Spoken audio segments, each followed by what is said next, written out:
250 ತಿಂಗಳ ಸಾಹಿತ್ಯ ದಾಸೋಹ ನಡೆಸಿದ ಸಂಭ್ರಮಾಚರಣೆಯ ಸಾಹಿತ್ಯ ಸಾಂಸ್ಕೃತಿಕ ಉತ್ಸವ.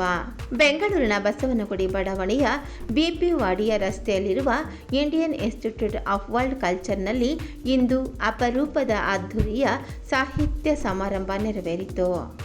ಸಮನ್ವಯ ಸಮಿತಿ ಕನ್ನಡವೇ ಸತ್ಯ ಪ್ರತಿಷ್ಠಾನ ವಾಟ್ಸಪ್ ವೇದಿಕೆಯ ಸದಸ್ಯರು ಪ್ರತಿ ತಿಂಗಳ 2ನೇ ಶನಿವಾರದಂದು ತಮ್ಮ ಸದಸ್ಯರ ಸಾಹಿತ್ಯ ರಚನೆಗಳನ್ನು ಸದಸ್ಯರೊಬ್ಬರ ಅಧ್ಯಕ್ಷತೆಯಲ್ಲಿ ಪ್ರಸ್ತುತಪಡಿಸಿ ಅದನ್ನು ಚಿತ್ರೀಕರಿಸಿ ಅಂದೇ ಯೂಟ್ಯೂಬ್ ವಾಹಿನಿಯಲ್ಲಿ ಪ್ರಕಟಿಸುವುದರ ಜೊತೆಗೆ ಎಲ್ಲ ಪ್ರಸ್ತುತಿಗಳನ್ನು PDF ರೂಪದಲ್ಲಿ ಸೂಕ್ತ ವರ್ಣರಂಜಿತ ಆಕರ್ಷಕ ಛಾಯಾಚಿತ್ರಗಳೊಡನೆ ಮುಂದಿನ ತಿಂಗಳ ಸಾಹಿತ್ಯ ದಾಸೋಹದಲ್ಲಿ ಲೋಕಾರ್ಪಣೆ ಮಾಡಿ ಅದನ್ನು ತನ್ನ ಜಾಲತಾಣದಲ್ಲಿ ಪ್ರಕಟಿಸುವುದರ ಮೂಲಕ ಎಲ್ಲ ಸಾಹಿತ್ಯಾಸಕ್ತರಿಗೆ ಸದಾ ಉಚಿತವಾಗಿ ಲಭ್ಯವಿರುತ್ತದೆ. 15/8/1999 ಸದಸ್ಯರೊಬ್ಬರ ಮನೆಯಲ್ಲಿ ಆರಂಭವಾದ ಮೊದಲ ಸಾಹಿತ್ಯ ದಾಸೋಹ ಕೋವಿಡ್ ಬರುವವರೆಗೆ ಸದಸ್ಯರ ಮನೆಗಳಲ್ಲಿ ನಡೆದು ಬಂದು ನಂತರ ಗೂಗಲ್ ಮೀಟ್ ಮೂಲಕ ನಡೆಯುತ್ತಿದ್ದು 250ನೇ ಸಾಹಿತ್ಯ ದಾಸೋಹ 14/6/2026 ನಡೆಯಿತು. ಇಂದು ನಡೆದ ಸಂಭ್ರಮೋತ್ಸವಕ್ಕೆ ಮುಖ್ಯ ಅತಿಥಿಗಳಾಗಿ ಕನ್ನಡದ ಖ್ಯಾತ ಲೇಖಕ, ಕರ್ನಾಟಕದ ಸಂಸ್ಕೃತ ವಿಶ್ವವಿದ್ಯಾಲಯದ ಮಾಜಿ ಕುಲಪತಿ ಡಾಕ್ಟರ್ ಮಲ್ಲೇಪುರಂ ವೆಂಕಟೇಶ್ ಅವರು ಆಗಮಿಸಿದ್ದರು. ಸಮಾರಂಭದ ಅಧ್ಯಕ್ಷತೆಯನ್ನು ಸಮನ್ವಯ ಸಮಿತಿ ಕನ್ನಡವೇ ಸತ್ಯ ಪ್ರತಿಷ್ಠಾನದ ಅಧ್ಯಕ್ಷ ಶ್ರೀ ರವೀಂದ್ರ ವಹಿಸಿದ್ದರು. ಕಾರ್ಯಕ್ರಮ ಶ್ರೀಮತಿ ಮಂಜುಳಾ ವಿ ಮರಾಠೆ ಅವರ ಪ್ರಾರ್ಥನೆಯ ನಂತರ ಮುಖ್ಯ ಅತಿಥಿ ಹಾಗೂ ಪ್ರತಿಷ್ಠಾನದ ಪದಾಧಿಕಾರಿಗಳು ಜ್ಯೋತಿ ಬೆಳಗಿಸಿ ಪ್ರಾಚಾರ್ಯ HSK ಯವರ ಭಾವಚಿತ್ರಕ್ಕೆ ಪುಷ್ಪಾರ್ಚನೆ ಮಾಡುವ ಮೂಲಕ ಆರಂಭವಾಯಿತು. ಪ್ರತಿಷ್ಠಾನದ ಸಂಚಾಲಕ ಸಮಿತಿಯ ಸದಸ್ಯ ಶ್ರೀ ಎಸ್ ಧೀರೇಂದ್ರ ಎಲ್ಲರನ್ನೂ ಸ್ವಾಗತಿಸಿದರು. ಪ್ರತಿಷ್ಠಾನದ ಕಾರ್ಯಕಾರಿ ಮಂಡಳಿ ಸದಸ್ಯ ಶ್ರೀ ರಂಗರಾಜನ್ ಅವರು ನಂತರ ತಮ್ಮ ಪ್ರಾಸ್ತಾವಿಕ ಭಾಷಣದಲ್ಲಿ ಸಾಹಿತ್ಯ ದಾಸೋಹ ನಡೆದು ಬಂದ ದಾರಿಯನ್ನು ವಿವರಿಸಿ ಪ್ರತಿಷ್ಠಾನದ ಎಲ್ಲ ಚಟುವಟಿಕೆಗಳ ಸಮಗ್ರ ಪರಿಚಯ ಮಾಡಿಕೊಟ್ಟರು. ಪ್ರತಿಷ್ಠಾನ ಪ್ರಕಟಿಸುತ್ತಿರುವ ಷೇರುಪೇಟೆ ಪದ ವಿವರಣಾ ಕೋಶದ ಪರಿಚಯವನ್ನು ಕೃತಿಗಳ ಸಂಪಾದಕರ ಪರವಾಗಿ ಶ್ರೀ BS ಚಂದ್ರಶೇಖರ್ ಮಾಡಿಕೊಟ್ಟರು. ಈ ಗ್ರಂಥದ ಜೊತೆಗೆ ಏಪ್ರಿಲ್ 1ರಂದು ವೇದಿಕೆಯಲ್ಲಿ ನಡೆಸಿದ ನಾನು ಮೂರ್ಖನಾದೆ ಅಭಿಯಾನದಲ್ಲಿ ಪ್ರಕಟವಾದ ಲೇಖನಗಳ ಸಂಗ್ರಹ ಹಾಗೂ ಕಳೆದ ಶ್ರಾವಣ ಮಾಸದಲ್ಲಿ ವೇದಿಕೆ ನಡೆಸಿದ ಮಕ್ಕಳ ಕಥೆಗಳ ಅಭಿಯಾನದಲ್ಲಿ ವೇದಿಕೆಯಲ್ಲಿ ಪ್ರಕಟವಾದ ಆಯ್ದ ಕಥೆಗಳ ಸಂಗ್ರಹ, ತುತ್ತೂರಿ ಹಾಗೂ ಸಮನ್ವಯ ಸಮಿತಿ ಕನ್ನಡವೇ ಸತ್ಯ ವೇದಿಕೆಯ ಸದಸ್ಯರ ಅನಿಸಿಕೆ ಹಾಗೂ ಸಾಹಿತ್ಯ ದಾಸೋಹದ ಹುಟ್ಟು, ಬೆಳವಣಿಗೆ ಹಾಗೂ ಅಮೂಲ್ಯ ಛಾಯಾಚಿತ್ರಗಳನ್ನು ಸಮನ್ವಯ ಸಮಿತಿ, ಭಾರತೀಯ ಸ್ಟೇಟ್ ಬ್ಯಾಂಕ್ ಕನ್ನಡ ಸಂಘಗಳು, ಪ್ರಾಚಾರ್ಯ HSK ಅವರ ನೆನಪಿನಲ್ಲಿ ನಡೆಸುತ್ತಿರುವ ಹಲವು ಕಾರ್ಯಕ್ರಮಗಳನ್ನು ಪರಿಚಯಿಸುವ ಸವಿಸ್ಪಂದನ ಸಂಭ್ರಮ ಸಂಚಿಕೆಯನ್ನು ಡಾಕ್ಟರ್ ಮಲ್ಲೇಪುರಂ ವೆಂಕಟೇಶ್ ಅವರು ಲೋಕಾರ್ಪಣೆ ಮಾಡಿ ಕೃತಿಗಳ ಸಂಪಾದಕರಿಗೆ ಸ್ಮರಣಿಕೆ ನೀಡಿ ಗೌರವಿಸಿದರು. ನಮಸ್ಕಾರ, ನನ್ನ ಹೆಸರು ಶ್ರೀ ರವೀಂದ್ರ ಅಂಥೇಳಿ, ಸಮನ್ವಯ ಸಮಿತಿ ಕನ್ನಡವೇ ಸತ್ಯ ಸಾಹಿತ್ಯ ವೇದಿಕೆಯ ಅಧ್ಯಕ್ಷ ನಾವು ಪ್ರತಿ ತಿಂಗಳು ಮನೆಯಲ್ಲಿ ಸಾಹಿತ್ಯ ದಾಸೋಹವನ್ನು ಮಾಡ್ತಾ ಬಂದಿದ್ದೀವಿ. ಇದು ಆರಂಭವಾಗಿದ್ದು 1999ರಲ್ಲಿ. ಅಲ್ಲಿಂದ ಇಲ್ಲಿಯವರೆಗೆ ಸತತವಾಗಿ 250 ಮನೆಯ ಸಾಹಿತ್ಯ ದಾಸೋಹಗಳಾಗಿದೆ. ಕೋವಿಡ್ ಕಾಲದಲ್ಲಿ ನಾವು ವಿಡಿಯೋ ಮೂಲಕ, ಜಾಲತಾಣದ ಮೂಲಕ ಸಾಹಿತ್ಯ ದಾಸೋಹವನ್ನು ಮಾಡ್ತಾಯಿದ್ವಿ.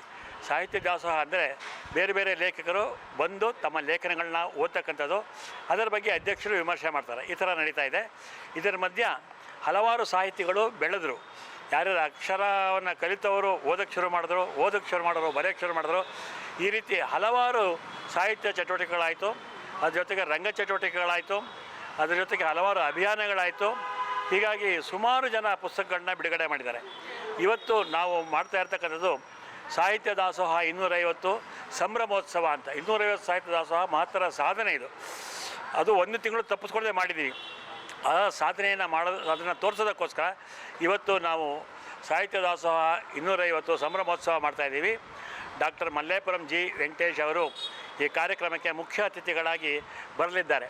ಮುಖ್ಯವಾದ ಒಂದೆರಡು ವಿಚಾರ ಅಂತಂದರೆ, ನಾವು ಪ್ರಾಚಾರ್ಯ HSK ಅವರ ನೇತೃತ್ವದಲ್ಲಿ ಭಾರತೀಯ ಸ್ಟೇಟ್ ಬ್ಯಾಂಕ್ ಕನ್ನಡ ಸಂಘಗಳ ಸಮನ್ವಯ ಸಮಿತಿ 1985ರಲ್ಲಿ ಬ್ಯಾಂಕಿಂಗ್ ನಿಘಂಟು ಬಿಡುಗಡೆ ಮಾಡಿತ್ತು. ಹಾಗೂ ಬ್ಯಾಂಕಿಂಗ್ ಪ್ರಪಂಚ ಅಂತಕ್ಕಂಥ ಪತ್ರಿಕೆನ ಸುಮಾರು 25 ವರ್ಷಗಳ ಕಾಲ ಆ ವೇದಿಕೆ ನಡೆಸ್ತು. ಅದರ ಮುಂದುವರಿಕೆಯಾಗಿ ನಮ್ಮ ವೇದಿಕೆ ಇದೆ.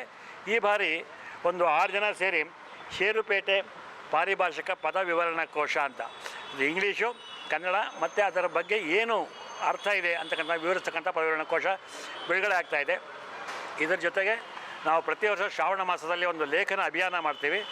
ಅದು ಮಕ್ಕಳ ಲೇಖನ ಅಭಿಯಾನದ ಪುಸ್ತಕ ಸಂಕಲನ ತುತ್ತೂರಿ ಬಿಡುಗಡೆ ಆಗ್ತಾಯಿದೆ. ಮತ್ತು ಇನ್ನೊಂದು ಅಭಿಯಾನದ ಪುಸ್ತಕ ಬಿಡುಗಡೆ ಆಗ್ತಾಯಿದೆ.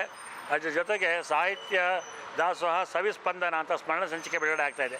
ಇದೆಲ್ಲ ವೇದಿಕೆ ವತಿಯಿಂದ ಬಿಡುಗಡೆ ಆಯಿತು ಅಂತಂದರೆ ನಮ್ಮ ಲೇಖಕರು ನಮ್ಮ ವೇದಿಕೆಯಲ್ಲಿ ಕ್ರಿಯಾಶೀಲವಾಗಿ ಭಾಗವಹಿಸ್ತಾ ಇರೋರು 42 ಪುಸ್ತಕಗಳನ್ನು ಇವತ್ತು ಬಿಡುಗಡೆ ಮಾಡ್ತಾಯಿದ್ದಾರೆ. ನಮ್ಮ ವೇದಿಕೆ ದೃಷ್ಟಿಯಲ್ಲಂತೂ ಇದು ಮಹತ್ವದ ದಾಖಲೆ. ಎಲ್ಲ ಪುಸ್ತಕಗಳು ಬಂದಿದೆ, ಅದು ಮಾರಾಟಕ್ಕೆ ಕೂಡ ಅದನ್ನು ಇಡಲಾಗಿದೆ. ಇನ್ನು ಮುಂದೇನೂ ನಾವು ಈ ಥರ ಹೆಚ್ಚೆಚ್ಚು ಚಟುವಟಿಕೆಗಳನ್ನ ಮಾಡಿ ಕನ್ನಡವನ್ನು ಸಾಹಿತ್ಯವನ್ನು ಜನಮನಕ್ಕೆ ಕೊಂಡೊಯ್ಯಬೇಕು ಅಂಥೇಳಿ ನಮ್ಮ ಆಸೆ. ಭಾಳ ಮುಖ್ಯವಾದ ವಿಚಾರ ಅಂದರೆ ನಮ್ಮ ವೇದಿಕೆ ಯಾವುದೇ ರೀತಿಯಾದ ರಾಜಕೀಯ ಒಲವು ನಿಲುವುಗಳನ್ನಾಗಲಿ ಹೊಂದಿಲ್ಲ ಅಥವಾ ಇನ್ಯಾವುದೋ ವಿವಾದಾತ್ಮಕ ವಿಷಯಗಳಿಗೆ ತಲೆ ಹಾಕೋಲ್ಲ. ಸಾಹಿತ್ಯ ಕ್ಷೇತ್ರ, ಅದರಲ್ಲೂ ಕನ್ನಡ ಸಾಹಿತ್ಯ ಕ್ಷೇತ್ರ ನಮ್ಮ ಆದ್ಯ ಕರ್ತವ್ಯ. ಆ ಕ್ಷೇತ್ರದಲ್ಲಿ ನಾವು ಕೆಲಸ ಮಾಡ್ತಾಯಿದ್ದೀವಿ. ಇವತ್ತು 42 ಪುಸ್ತಕಗಳು ಜೊತೆಗೆ 46 ಪುಸ್ತಕಗಳು ಬಿಡುಗಡೆ ಆಗ್ತಾ ಇರ್ತವೆ. ಭಾಳ ಸಂತೋಷದ ವಿಷಯ. ನಮಸ್ಕಾರ. ನಾನು ಧೀರೇಂದ್ರ ಸೀತಾರಾಮಾಚಾರ್ಯ. ವೃತ್ತಿಯಲ್ಲಿ ಬ್ಯಾಂಕರು, ಈಗ ನಿವೃತ್ತ. ಪ್ರವೃತ್ತಿಯಲ್ಲಿ ನಾನೊಬ್ಬ ಸಾಹಿತಿ, ನಟ, ನಾಟಕಕಾರ, ನಿರ್ದೇಶಕ. ಇವತ್ತು ನಮ್ಮ ಕನ್ನಡವೇ ಸತ್ಯ ಸಮನ್ವಯ ಸಮಿತಿದು 250ನೇ ದಾಸೋಹದ ಆಚರಣೆದು ಸಂಭ್ರಮೋತ್ಸವ ನಡೀತಾ ಇದೆ. ಈ ಸಂಭ್ರಮೋತ್ಸವದಲ್ಲಿ 41 ಜನ ತಮ್ಮ ಪುಸ್ತಕಗಳನ್ನು ಬಿಡುಗಡೆ ಮಾಡ್ತಾಯಿದ್ದಾರೆ. ಬಹುಶಃ ಇದು ಒಂದು ದಾಖಲೆ ಅಂತ ಅನಿಸುತ್ತೆ. ಪ್ರಕಾಶಕರು ಇದಕ್ಕಿಂತ ಜಾಸ್ತಿ ಮಾಡಿರ್ಬೋದು, ಆದರೆ ಒಂದು ಸಂಸ್ಥೆ, ಆ ಸಂಸ್ಥೆಯ ಸದಸ್ಯರು 41 ಪುಸ್ತಕಗಳನ್ನ ಒಂದೇ ದಿವಸ ಬಿಡುಗಡೆ ಮಾಡ್ತಾ ಇರೋದು ಒಂದು ನಿಜವಾಗ್ಲೂ ದಾಖಲೆ. ಅದಕ್ಕೆ ಇದು ಸಂಭ್ರಮೋತ್ಸವ ಅನಿಸ್ಕೊಂಡಿದೆ. ಮೊದಲಿಂದ ನಾವು ಕನ್ನಡ ಪರವಾಗಿ ಹೋರಾಟ ಮಾಡ್ಕೊಂಡು ಬಂದಿದ್ದೀವಿ ಬ್ಯಾಂಕಲ್ಲಿ. ಈಗ ನಿವೃತ್ತಿ ಆದಮೇಲೆ ನಮ್ಮ ಹವ್ಯಾಸ ಪೂರ್ತಿ ಸಾಹಿತ್ಯದ ಕಡೆಗೆ ಹೋಗಿದೆ. ಇವತ್ತು ಒಂದು ನಾಟಕ ಕೂಡ ಇದೆ. ನಮ್ಮ 250 ದಾಸೋಹ ಏನಾಯಿತು ಅದರದ್ದು ಒಂದು ಸಾರವನ್ನು ಹಿಡಿದು ನಮ್ಮ ಪ್ರೇಕ್ಷಕರ ಮುಂದೆ, ನಮ್ಮ ಸದಸ್ಯರ ಮುಂದೆ ಇಡುವಂಥ ಒಂದು ಪ್ರಯತ್ನ ಇದೆ. ಅದಕ್ಕೆ ಸಾಹಿತ್ಯ ದಾಸೋಹ ದೋಹ ಅಂತ ಹೆಸರಿಟ್ಟಿದ್ದೀವಿ. ಹಾಗೆ ನನ್ನೊಂದು ಪುಸ್ತಕ ಇದೆ ಇವತ್ತು. ಆ ಪುಸ್ತಕದಲ್ಲಿ 3 ನಾಟಕಗಳನ್ನ ಬಿಡುಗಡೆ ಮಾಡ್ತಾಯಿದ್ದೀನಿ. ಒಂದು ಕನ್ನಡದ ಕೈಲಾಸಂ ಅಂತ. ಟಿಪಿಕಲ್ ಕೈಲಾಸಂ ಅಂತ ಹೇಳಿ ನರಸಿಂಹನಂದು ಬರೆದಿದ್ರು ಮುಂಚೆ, ಆದರೆ ಅದು ಹಸ್ತಪತ್ರಿ ಮಾತ್ರ ಇತ್ತು. ಆ ಹಸ್ತಪತ್ರಿ ಕೂಡ ಇಲ್ಲ, ಈಗ ಪ್ರಿಂಟು ಆಗಿಲ್ಲ. ಅದು ಸಿಂಹ ಅವ್ರು ಮಾಡ್ತಾಯಿದ್ರು, CR ಸಿಂಹ ಮಾಡ್ತಾಯಿದ್ರು. ಅದು ನೋಡಿದ್ದು ನಾನು. ಆ ನೋಡಿದ್ರ ಮೇಲೆ ಜ್ಞಾಪಕ ಇಟ್ಕೊಂಡು ನನ್ನದೇ ಅಂಥ ಒಂದು ಇದನ್ನು ಸೃಷ್ಟಿ ಮಾಡಿಕೊಂಡು ಹೊಸದಾಗಿ ನಾನು ಪುನರ್ ಸೃಷ್ಟಿ ಮಾಡಿದ್ದೀನಿ. ಅದು ಕನ್ನಡದ ಕೈಲಾಸಂ ಅಂತ. ಅದ್ರ ಜೊತೆಗೆ HSK ಅವರ 3 ಪ್ರಬಂಧಗಳು, ಮಾವಿನ ಹೆಣ್ಣು ಅಂತ, ಇನ್ನೊಂದು ಉರ್ಕಮ್ಮನ ಸಂಸಾರ ಅಂತ, ಅವೆರಡೂ ನಾಟಕಗಳನ್ನ ನಾನು ಮಾಡಿದ್ದೀನಿ. ಸೊ ಆ 3 ನಾಟಕಗಳನ್ನ ಒಂದು ಪುಸ್ತಕ ಮಾಡಿ ಇವತ್ತು ಬಿಡುಗಡೆ ಮಾಡ್ತಾಯಿದ್ದೀನಿ. ಧನ್ಯವಾದ. ನಾನು ಭಾರತೀಯ ಸ್ಟೇಟ್ ಬ್ಯಾಂಕ್ನಿದ್ದು ನಿವೃತ್ತನಾದ 10 ವರ್ಷ ಹಿಂದೆ. ನಾನು ಇಲ್ಲಿ ಇಂದು ವಿಘಟನೆ ಎಂಬ ಕಥಾ ಸಂಕಲನವನ್ನು ಬಿಡುಗಡೆ ಮಾಡ್ತಿದ್ದೇನೆ. ಇದು ಬ್ಯಾಂಕಿನ ಅನುಭವಗಳು ಮತ್ತು ಜೀವನದ ಸುತ್ತಮುತ್ತಲಿನ ಅನುಭವಗಳನ್ನು ಗ್ರಹಿಸಿ ಬರೆದಂಥ ಕಥೆಗಳು. ಹಲವು ಸಣ್ಣ ಕಥೆಗಳು, ಕೆಲವು ಕಥೆಗಳು ಇವೆ. ಇದೊಂದು ನಮ್ಮ ವೇದಿಕೆಯಲ್ಲಿ ನಾನು ಸಂಚಾಲಕರಾಗಿ ಪ್ರತಿ ತಿಂಗಳು ಸಾಹಿತ್ಯ ದಾಸೋಹ ಎಂಬ ಕಾರ್ಯಕ್ರಮವನ್ನು ನಡೆಸ್ಕೊಂಡು ಬರ್ತಾಯಿದ್ದೆ. ಇದು ಇವತ್ತು 250ನೇಯ ಕಾರ್ಯಕ್ರಮ. 1999ರಿಂದ ಇದು ಸತತವಾಗಿ ನಡೀತಾ ಬಂದಿದೆ. ಕೊರೋನಾ ಸಮಯದಲ್ಲೂ Gmeet ತಂತ್ರಜ್ಞಾನದ ಮೂಲಕ ಮನೆ ಮನೆಯಲ್ಲಿ ಈ ಕಾರ್ಯಕ್ರಮವನ್ನು ಮುಂದುವರಿಸಿಕೊಂಡು ಹೋಗಿದ್ದೇವೆ. ಭಾಳ ಈ ಕೆಲಸದಲ್ಲಿ ಪರಿಚಾರಿಕೆ ಮಾಡಿದ್ದಕ್ಕಾಗಿ ನನಗೆ ಭಾಳ ಸಂತೃಪ್ತಿ ಇದೆ. ಉತ್ತಮವಾದ ಸಾಹಿತ್ಯ ಕಾರ್ಯಕ್ರಮ ಇದು, ಸಂಘಟನೆ ಅಂತ ಹೇಳ್ತೀನಿ. ನಮಸ್ಕಾರ. ನನ್ನ ಹೆಸರು ಶ್ರೀರಂಗರಾಜನ್ ಅಂತ, ಸಮನ್ವಯ ಸಮಿತಿಯ ಸದಸ್ಯ. ನಮ್ಮ ವೇದಿಕೆ ಅತ್ಯಂತ ಕ್ರಿಯಾಶೀಲವಾದ ವೇದಿಕೆ. ಇದರಲ್ಲಿ ಸಾಕಷ್ಟು ಲೇಖಕರಿದ್ದಾರೆ. ಅವರ ಬೇಕಾದಷ್ಟು ಪುಸ್ತಕಗಳು ಬಿಡುಗಡೆಯಾಗಿದೆ. ಅವರಿಗೆ ಬಹುಮಾನಗಳು, ಪ್ರಶಸ್ತಿಗಳು ಬಂದಿದೆ. ವೇದಿಕೆಯಲ್ಲಿ ಪ್ರತಿ ವರ್ಷವೂ 4 ಅಭಿಯಾನಗಳನ್ನು ಮಾಡ್ತಾ ಬರ್ತಾಯಿದ್ದೀವಿ. ಒಂದು ಶ್ರಾವಣದ ಕಥೆಗಳ ಅಭಿಯಾನ, ಮತ್ತು ಈ ಏಪ್ರಿಲ್ 1ಕ್ಕೋಸ್ಕರ ಮೂರ್ಖರ ಅಭಿಯಾನ, ಮಹಿಳಾ ಜನಾಚರಣೆ ಅಭಿಯಾನ, ಈ ಥರ ಅನೇಕ ಅಭಿಯಾನಗಳು ನಮ್ಮ ವೇದಿಕೆಯಿಂದ ಬರ್ತಾ ಇದೆ. ಇದರಲ್ಲಿ ಸಾಕಷ್ಟು ಸಾಹಿತ್ಯದ ಪುಸ್ತಕಗಳು ಬಿಡುಗಡೆಯಾಗಿದೆ. 250 ದಾಸೋಹ ಅಂದರೆ ಸುಮಾರು 30 ಜನರಂತೆ ಭಾಗವಹಿಸಿದರು. ಇಲ್ಲಿ ತನಕ ನಾವು 7500 ಪ್ರಸ್ತುತಿಗಳಿಗೂ ಹೆಚ್ಚು ಪ್ರಸ್ತುತಿಗಳನ್ನು ಮಾಡಿದ್ದಾರೆ. ಧನ್ಯವಾದಗಳು.